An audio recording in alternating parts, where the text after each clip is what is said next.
Nongeye kubasuhuza abantu b'Imana aho muri hose, aho mukoraniye, ndabifuriza amahoro y'Imana aganze imitima yanyu. Ni umwanya mwiza dusangira ijambo ry'Imana biciye mu kiganiro Isoko y'Ubugingo. Je ndakibashikiriza, banyita Pasiteri Christine. Ni n'umunezero mwinshi cyane ntangere kongera kubakaribisha cyangwa se kubaha ikaze muri kino kiganiro mu kwezi kwiza kw'icenda. Ni ubuntu twagiriwe n'Imana. Nongera kukwibutsa ko umunsi ari gift umuntu aba ahawe n'Imana. Umunsi ni kado, umunsi ni impano. Bene data tuba dukwiye gushimira Imana. Ikindi nacyo tukiyumviraho kubera iki Imana yasigaje, kubera iki ntapfuye, kuko iyo turiko turaraba abantu bapfa umunsi ku munsi, isaha ku isaha, ariko hariho n'abandi baryama bugaca barangije kuva mu mubiri. Ariko rero inshuti y'umusaraba, iyi kado uba wahawe, iyi gift uba wahawe, ntukayiteshe ubusa. Ujye ugerageza uyibyaze umusaruro mu kwirinda icyaha no mu kugerageza kuva mu byaha. Kristo rero abaha umugisha, ndabakunda cyane. Ikindi mpora mbatekerezaho, mpora ndanabasengera, numva icyo ndifuza ko twagerana mu bwami bwo mu ijuru. Umuntu wese uri kuranyumva uri umugisha kuri jewe. Imana data rero ibampere umugisha mwinshi cyane. Uyu munsi wa none tugomba dusangire ijambo ry'Imana. Turacari muri cya kigo nyine cyo kuvuga ngo kumira ku gakiza wahawe, kumira ku gakiza wahawe. Se mwene data, agakiza ubundi ni iki? Agakiza ni iki? Agakiza ni iki? Agakiza ni impano. Reka mvuge gutya, ni impano kuko ntabwo byahawe benshi. Ni umuhamagaro, ni ahantu Imana igusanga ikagukurayo.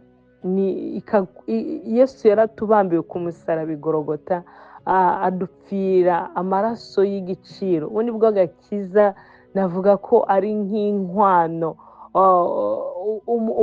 umukwe aba atanze. Yesu nashimwe. Hanyuma utavuye mu masezerano, turi abageni ba Kristo. Yesu nahabwa icubahiro. Haleluya. Turi abageni ba Kristo. Yesu nashimwe. Ntidukwiye kwiyanduza rero. Umugeni iyo yaramaze gukobwa bakamara kumutanga ko inkwano, agenera kugenda yirinda abo banavugana. Hari n'abafuta mu telefone, hari ibyo agenda areka, hariho n'iyindi myambaro aba atacambara, aba yarakowe. Burya umukobwa yiyubashe yakowe ahindura n'ingendo, ahindura n'imyambaro, ahindura n'ibyicaro, ahindura n'abagenzi. Bene data, Yesu nahabwa icubahiro. Kare yarafite utugenzi bagendana muri club, bagendana buri pari yose akaba yagiye, ariko aravuga no, umugabo wanje ntakabyumve. Aririnda mu buryo bwose. Ababiciyemwo barabizi. Kandi niyo umaze kuba umugore w'umuntu uririnda. Hari ibintu byinshi ugenda wirindamo.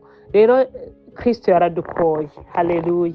Yadukoye ikiguzi cy'amaraso. Yesu nahabwa icubahiro. Amaraso y'igiciro. Haleluya. Rero niko gakiza twahawe. Ako gakiza bisaba kukarinda, bisaba kwirinda, bisaba kutiyanduza, bisaba kutiyandurisha, bisaba kugenda nk'uko umwami, kugenda nk'uko umugabo abyifuza, kugenda nk'uko umukwe abyifuza. Yesu nashimwe. Ntabwo tugenda nk'ingare, ntabwo tugenda nk'ibyihebe, ntabwo tugenda nk'abadafise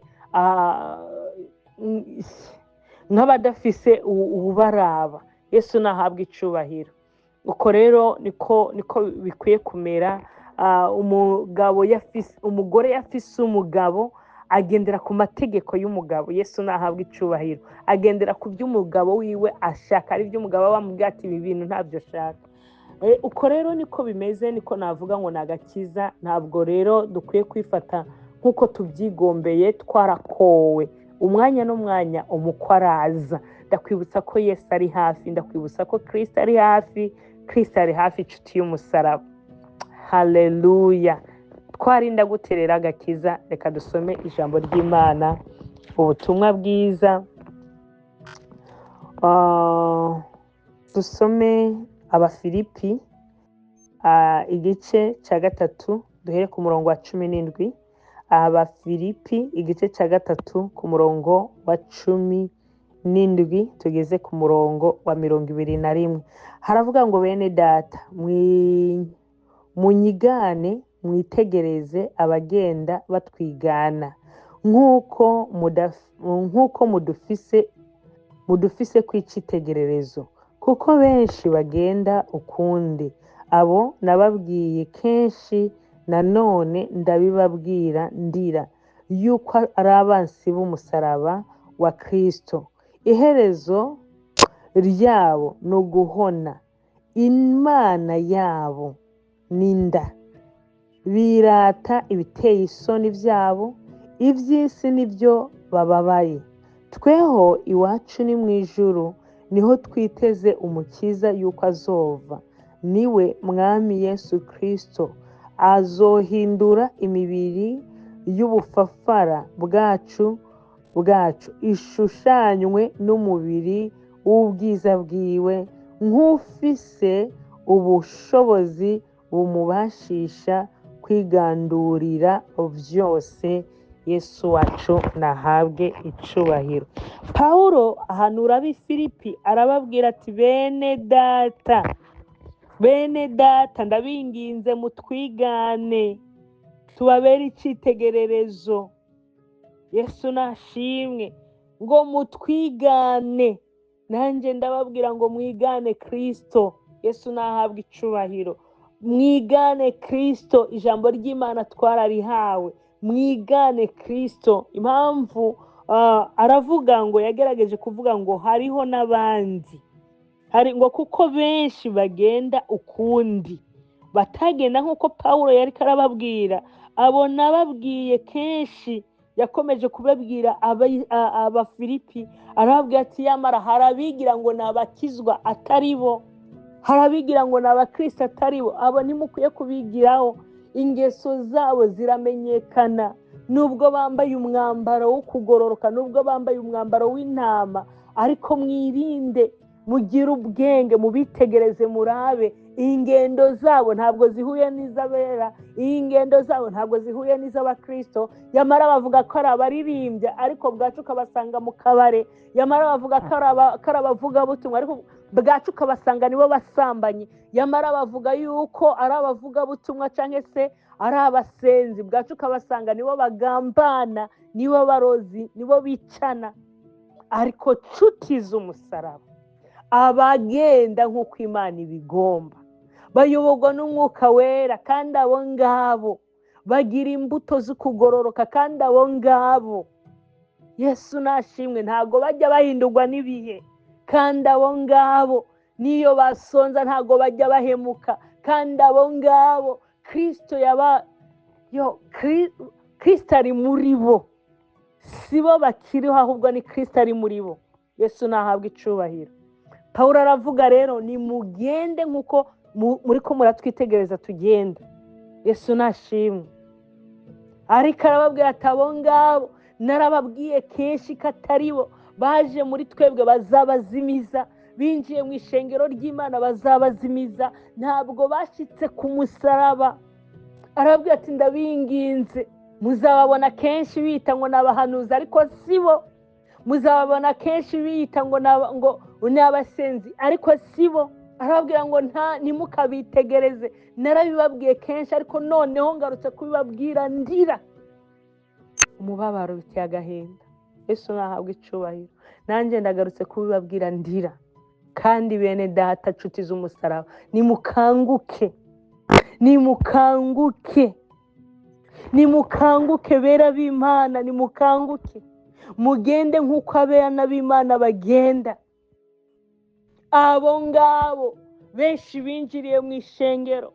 Pawulo aravuga ngo benshi ntabwo bagenda nk'uko bibereye, n'abanzi b'umusaraba, n'abanzi b'umusaraba bagushije benshi.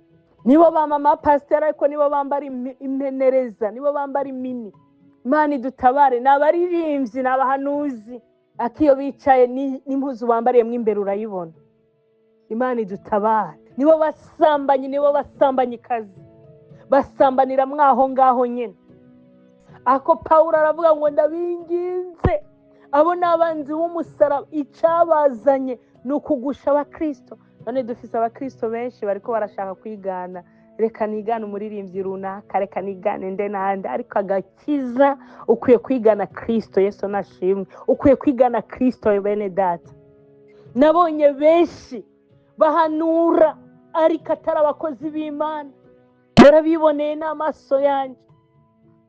None nanjye ndabibahanura ndira ngo nimukanguke mufate Kristo wenyene, nimukanguke mufate Kristo wenyene, musome ijambo ry'Imana, musenge. Ijambo ry'Imana riravuga ngo nzabarungikira mpwemu yera, nzobarungikira mpwemu yera, nguwo nabazako, uwo mwitsa nabazako azabira, azafata ku byo yumvanye Yesu abidushikirize, ngo kandi azatwigisha, azatuyobora, azotwemeza iby'icyaha, azatuyobora no mu nzira y'ukuri. Yesu nashimwe. Uwo mwuka wera atajya kwemeza icyaha, uwo mwuka wera ni uwuhe?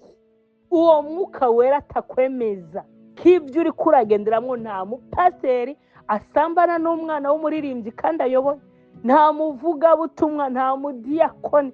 Abadiyakoni n'abadiyakonikazi nibo basigaye bagira amasoroti. Niho hariko haravugirwa ubusambanyi, niho hariko haravugirwa ukwiba, niho hariko haravugirwa uburozi. Ariko Pawulo aravuga ngo ndabinginze, abo ngabo ntimubarabireko, abo ngabo ntimubarabireko. Nibo batuzanira amajambere apfuye. Ariko nshuti z'umusaraba, abakristo bene data, mwambabariye mugafata Kristo koko.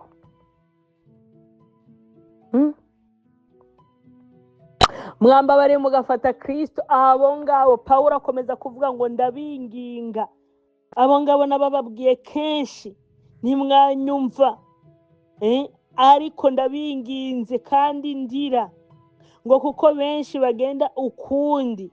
Abo nababwiye kenshi, nanone ndababwira ndira, yuko ari abanzi b'umusaraba wa Kristo. Iherezo ryabo ni uguhona. Imana yabo ni nda, birata ibiteye isoni byabo, iby'isi nibyo bababaye. Yesu adutabara. Abo ngabo ikintu birata ibiteye isoni, kandi Imana yabo ni inda. Ntabwo bababaye ubwami bw'Imana, bababaye inda. Ntabwo bababaye intama z'Imana, bababaye inda. Ntabwo bababaye ivugabutumwa. Muri iyi minsi ivugabutumwa ntabwo rikivugwa, nshuti y'umusaraba. Ntabwo bakibwiriza abantu icyaha. Kuki? Barashaka ngo intama bazimare ku bwoya. Bakubwiza ukuri, ya mafaranga wahora ubaha ntuyabahe. Bakubwiza ukuri, ntutange cya kigira 10. Bakubwiza ukuri, ubange. Abo ngabo Imana yabo ni nda. Yesu adutabare. Nahonze mvuga, ahubwo nanjye nahoze niyumvira kare yuko Imana yabo muri iyi minsi ni nda, ni icubahiro, ni amafaranga, bikagira na mubyara wabo ubusambanyi. Ariko mu Kristo uri kuranyumva, Kristo ari hafi. Kristo ari hafi. Ndakwingingira kugira ngo uve mu byaha, uve muri icyo kigare, witegereze Kristo, usenge, usome ijambo ry'Imana. Abantu benshi barimo baragwa mwene data. Abantu benshi nta muntu ukwiye kugira muroro modo wawe, nta n'umuntu ukwiye kwigira kw'icyizere atari Kristo wenyine. Yesu nashimwe. Pawulo avuga ngo abo ngabo ntimukabigane, ariko nimwigane basi ubutumwa bwiza bwa Pawulo. Mwigane Pawulo uko yavugaga, uko yagenda. Ijambo ry'Imana niryo rikwiye kutuyobora. Yesu nahabwe icubahiro. Twigane Kristo, twigane ubutumwa bwiza. Icyo butubwira tugikore, icyo bwanka tucanye, tugendere mu nzira y'Imana.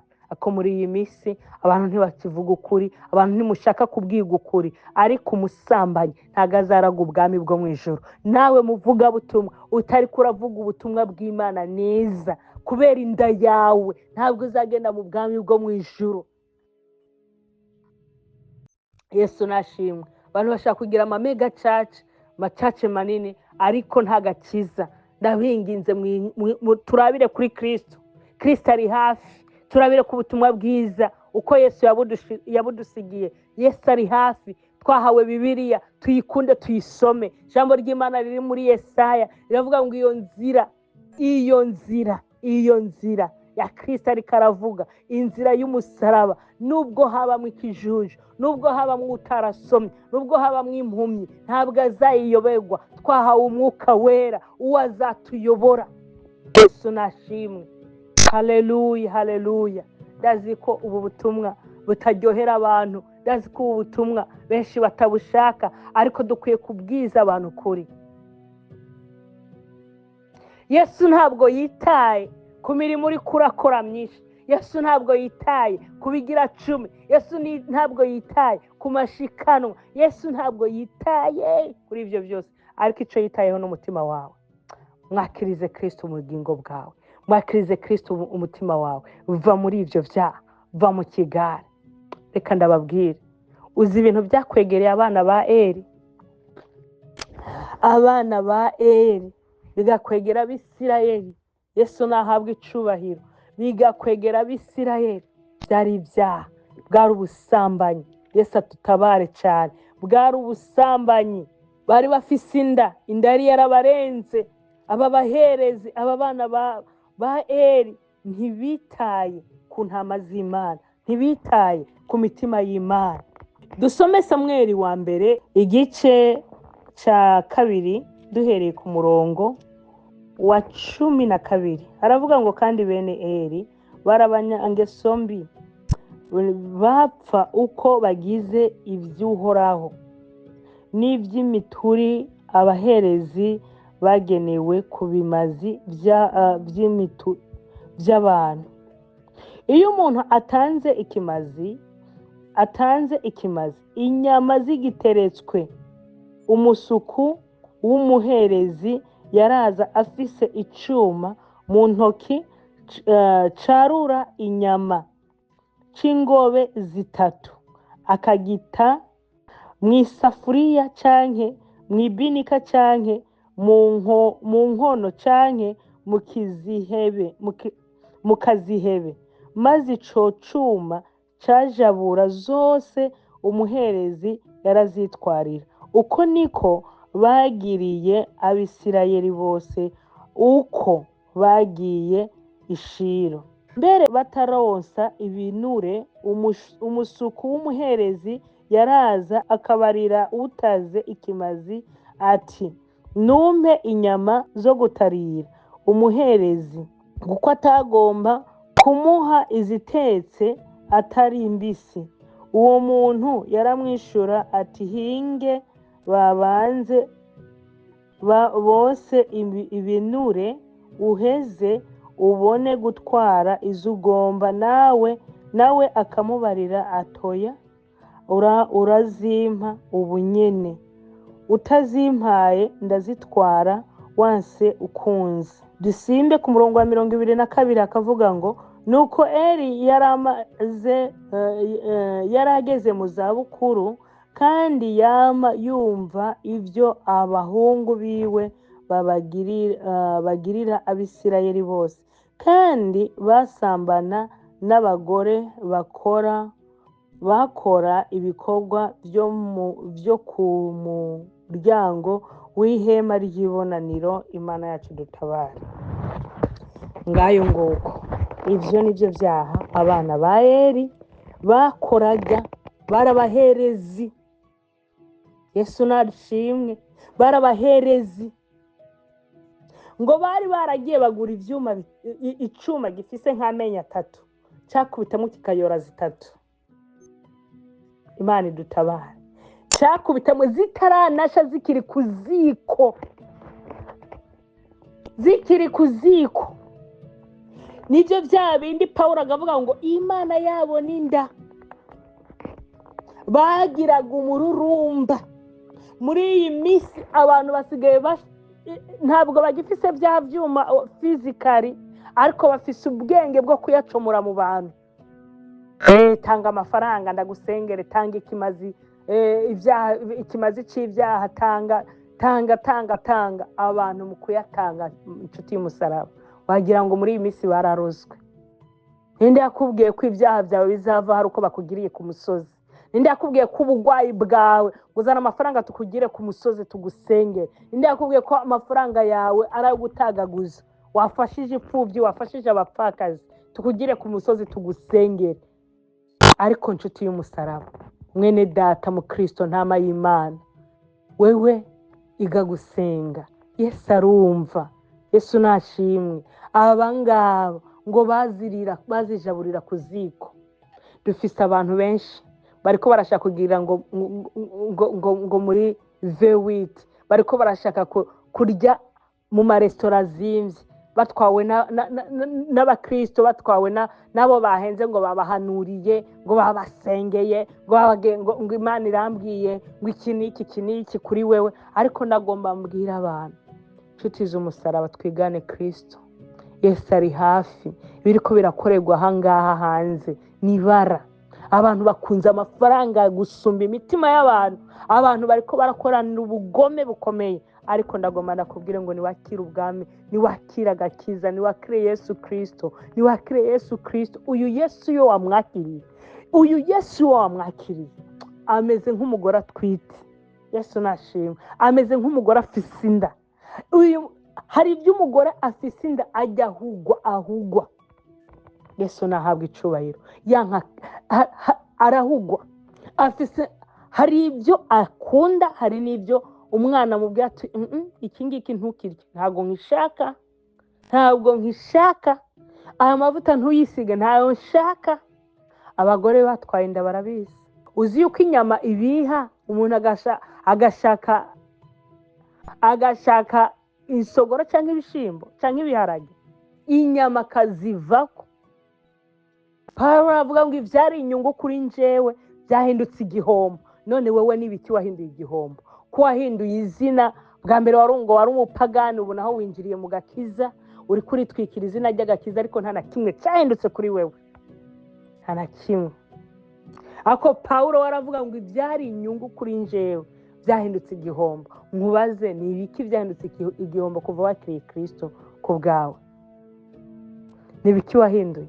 Wanywaga inzoga n'ubu urazinywa, wambara imini ubu warengeje, sigaye wambara ukuboko kumwe. Ariko nkubaze, byari umuririmbyi aririmba yambaye ikanzu y'akaboko kamwe? Wasaze. Ryari umuririmbyi aririmba ikanzu igera ku birenge, pasu igera ku matako? Byagenze gute?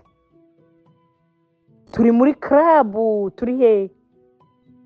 Isi irimo iraje aho, inshuti y'umusaraba.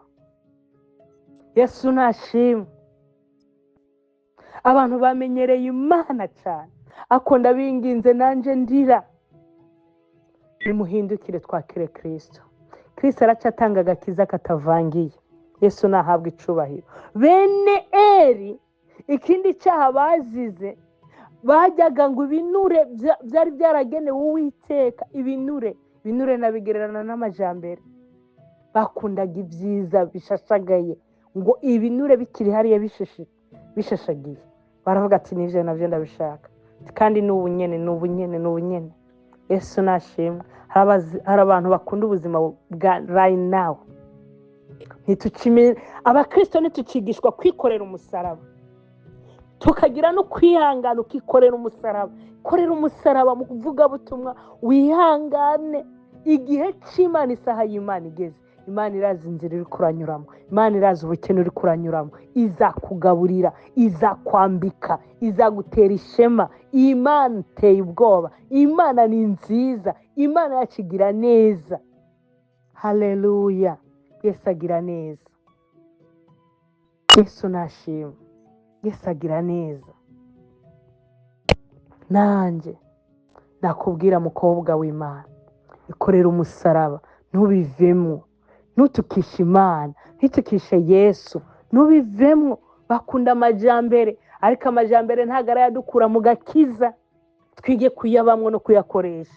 Yesu nashimwe. Amajambere ntago ategeka mama pasiteri canke umuririmbyi cyangwa umusenzi kwambara impenereza, kuba superstar.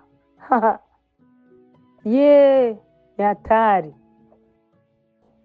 ni hatari. Usanga umuntu n'imvugo byarajyanye, ariko nagomba ndababwire ngo Kristo ari hafi, ari hafi gucura umugeni, ari hafi, kandi azagerera umuntu wese, azahemba umuntu wese ibikwiranye n'ibyo yakoze. Yesu nashimwe, azahemba umuntu wese ibikwiranye n'ibyo yakoze. Wakora ibyiza uzaragwa ibyiza, wakora ibibi uzahembwa ibikwiranye n'ibyo wakoze. Rero Pawulo arababwira ngo munyigane, haleluya, munyigane. Abo ngabo ntimukwiriye kubigana, kuko abo ni abanzi b'umusaraba, batwinjiyemwo, ari abo kugwisha abantu, ni abanzi b'umusaraba.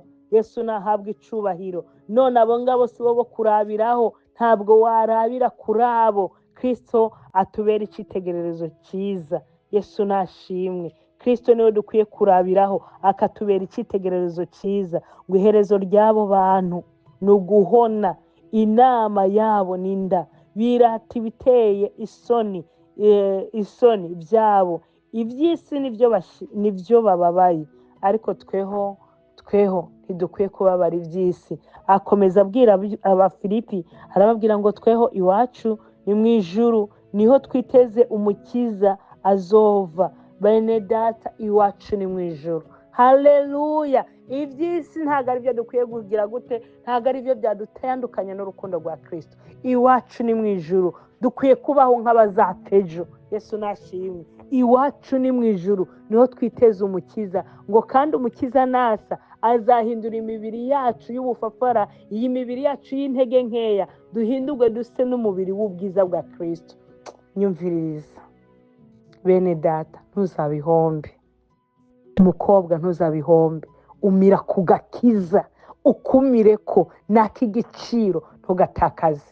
Haleluya. Ntugatakaze. Muvugabutumwa, pasiteri ubihagazemo neza, bigumemwo, ntubitakaze. Yesu ari hafi. Kanani yacu iratwegereye, ijuru riratwegereye bene data. Turi hafi yo guhanagurwa amarira, turi hafi yo guhanagurwa amarira, turi hafi yo kugera ahatazaba ibigeragezo, ahatazaba indwara, ahatazaba agasuzuguro, ahatazaba kwanywa, ahatazaba kugambanirwa. Haleluya. Aho niho twiteze umukiza, azaduhoza amarira, azatubwira ngo nimwicare bana banje. Yesu nashimwe. Ndakwifurije kuzaraga ubwami bwo mu ijuru. N'iri jambo ry'Imana. Waba utarakira Yesu nk'umwami n'umukiza, iki nico gihe. Mwakire Yesu nk'umwami n'umukiza. Waba uri kurabivangavanga, iki nico gihe cyo kuja mu nzira imwe. Emera inzira ya Kristo. Yesu nashimwe. Waba wasubiye inyuma, iki nico gihe cyo kongera kubyuka ukagendera mu bwiza bw'Imana. Yesu nahabwa icubahiro. Hari uwo wari waragize nk'icyitegererezo, usigaye uvuga nkawe, usigaye ushaka kwambara nkawe, usigaye uraba nkawe, ariko bene data, Kristo tumwitegereza. Iri jambo ry'Imana, iyi Bibiliya twasigiwe, iranatubwira uko dukwiye kubaho, uko dukwiye kwambara, uko dukwiye kugira gute. Byose biri muri Bibiliya. Imana data ibampera umugisha. Urakoze. Kadusenge. Mana data, turagushimiye, turagukengurukiye ko ijambo ryiza wari kuraduha. Mwami Imana nzima, utugirire neza, udutabare, utugwanirire, utuneshereze ikibi cyose, uturinde kugwa mu mitego. Mwami Imana, umuntu wese ariko arumvira ijambo, akaba yumvise, akaba ashaka kwihana no kuva mu byaha, mugirire imbabazi, umwezeshe amaraso amwavire ku musaraba i Golgota. Mu izina rya Yesu Kristo, amazina yiwe yongere kwandikwa muri cya gitabo cy'ubugingo. Uwiteka uzaba ukoze. Urakoze Mwami, urakoze Yesu. Muha imbaraga zinesha icyaha, ari umwuka wera, mu izina rya Yesu Kristo. Mwami, ukomeze kutuyobora muri uru rugendo, turinde Mwami ntagire n'umwe azabivamwo, ariko bazaraga ubwami bwo mu ijuru. Ni mu izina ryawe ugera Yesu Kristo wa Nazareti tubisenze twizeye, amen.